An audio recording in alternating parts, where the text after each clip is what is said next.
They're going to sacrifice the markets to stop inflation. It makes so much sense. But let me read you what my man Michael Leibowitz, is that his name here? What's this guy's name? Yeah, Michael Leibowitz. I don't know, but I think that's how you pronounce it. Anyway, this is. So look here. S&P 500 rolling 4-month max drawdown at the time of the first Fed rate hike. We already got a 9.8% drawdown, max drawdown. 16, 4.8, 15, 12.4, August 80, 15.7. You can see. Anyway, the point, but check this out. Let me find what I was talking about right here. The first time, dogs. For the first time, Jerome Powell, reflected on how damaging inflation is and its detrimental impact on lower income classes. Political pressure from Sniffy Joe and members of Congress are influencing his view on inflation and its harmful effects. And he said, I think the problem that we're talking about here is the reality that people are on a fixed income and they're living paycheck to paycheck. They're spending most of or all of their money on food, gasoline, and heating their apartments or houses. Things like that, basic necessities. And so inflation right away forces people like that to make very difficult decisions.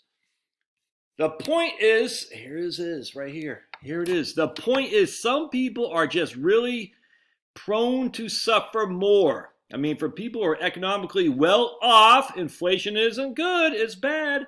But they're going to be able to continue to eat and keep their homes and drive their cars. But part of the problem is it's particularly hard on people with fixed incomes and low incomes who spent most of their income on necessities, which are experiencing high inflation now. So Vinny wants to go outside. Papa wants to go to my lap. The beauty of having two babies. The Fed's shift towards fighting inflation occurred right after Powell met President Biden and secured his renomination bid. We don't know what happened in that meeting, but based on the abrupt change in tone around inflation, the president is likely pressuring Jerome Powell to stop high inflation. With a midterm election around the corner, it is in Biden's best interest. And Powell took the bait, or is talking, and at minimum is talking the talk. Investors believe the Fed will do everything in its power to keep higher stock prices and low bond yields. Many participants believe the term financial stability is a Fed code for strong assets, lower interest rates, high stock asset bubbles. In the conference's last question, a reporter asked about prior hiking cycles and how they were problematic for asset bubbles that resulting from easy monetary policy. And Powell's response was, so asset prices are somewhat elevated and they reflect a high risk appetite and that sort of thing. I don't really think asset prices themselves represent a significant threat to financial stability. And that's because households are in good shape. Businesses are in good shape. Defaults on business loans are low. The banks are highly capitalized with high liquidity and quite resilient and strong. Asset prices are not a threat to financial stability. What does that mean? So we have people who are getting smoked in high inflation, lower income people, all right? People are benefiting from high asset prices, higher income people. We got an election coming in where people are getting smoked. They're going to say, man, I thought Sniffy Joe was going to fix all this because he's a working class Joe, or say middle class Joe. He's not doing a damn thing. Some people are getting smoked. Some people are benefiting. They're going to sacrifice the market to fight inflation. Of course, that will never fight it. Again, the whole idea of Fed raising interest rates fight inflation. Show me the flipping proof. Paul Volcker. What happened in all the quarterly conference calls up until that point? All the quarterly meetings, all the open market committee meetings. What happened to all the interest rates up until 1982 with Paul Volcker? Not a damn thing. That didn't fix inflation.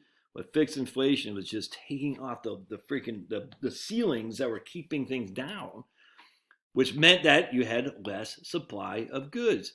Open the supply of goods, you have more goods. Demand side economics is the tools they were using to fight inflation, to fight demand side economics. Supply side economics is what allowed the market to come down and no inflation or limited inflation.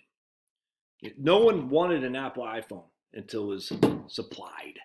There's no demand for that. There's demand now. Why? Because it's supply side economics. We're going to supply it, and it'll create its own demand. That's what Reagan said. Supply creates its own demand.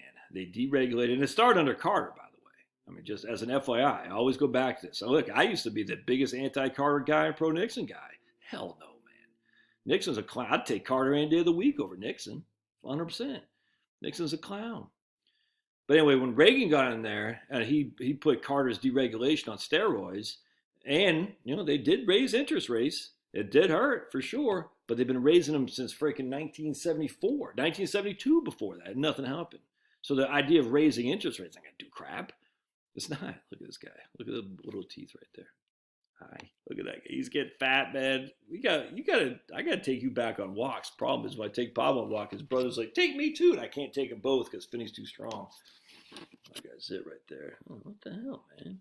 Got so much stress, I'm getting a zit. Pablo, what do you think, Jerome? All right, so this is how Jerome Powell and the Fed does. I don't know if you've ever seen the South Park, what they should do in the economy. What should Pablo do? If he looks to the left, they should raise interest rates. If he looks to the right, they should raise them more. What do you think, Pablo? Oh, he looked to the right. They should raise them more. We just found out they should raise them more. Pablo just looked to the right. You hear that, Powell?